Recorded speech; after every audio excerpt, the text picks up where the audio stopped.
Le NEC, le numérique en commun, mais commun avec entre parenthèses S, parce que ça signifie qu'on pourrait avoir des communs ensemble, des outils, des actions qui pourraient se décliner de manière collective.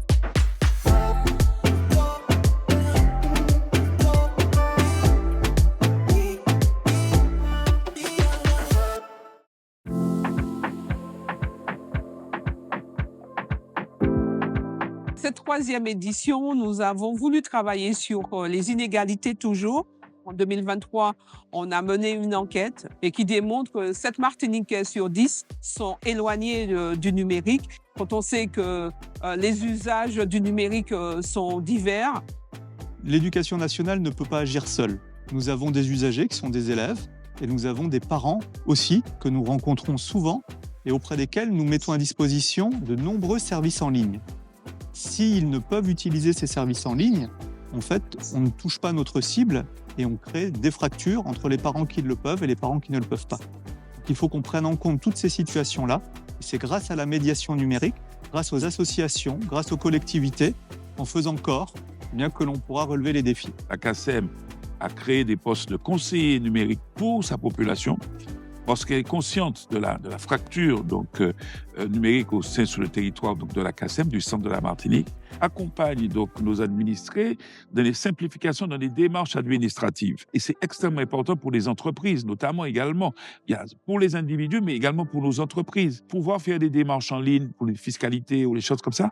Donc, ça permet de faciliter la vie des entreprises. Personnellement, et je pense que c'est une donnée importante chez les élus de la CACEM, de faire en sorte qu'il y ait moins de personnes qui restent, si je peux m'exprimer ainsi, sur le carreau du numérique.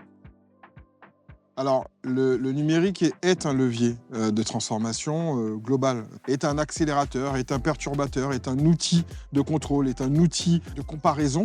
Et donc, c'est ça le numérique. C'est vraiment quelque chose qui est fondamental, qui fait partie de nous, qui est une déclinaison de la manière dont on interagit, dont on communique, dont on travaille, dont on proteste, dont on se renseigne et dont on aime même. Et face à cette puissance-là, il faut réagir avec une forme de régulation. D'ailleurs, on peut tous être victimes du numérique et de l'impact grossissant du numérique quand on est dans une situation, que ce soit financière ou sociale, d'hostilité numérique. Donc, le levier accélérateur, oui, mais on est là, pouvoir public et notamment la collectivité, pour faire en sorte que ça se passe dans le meilleur cadre que possible.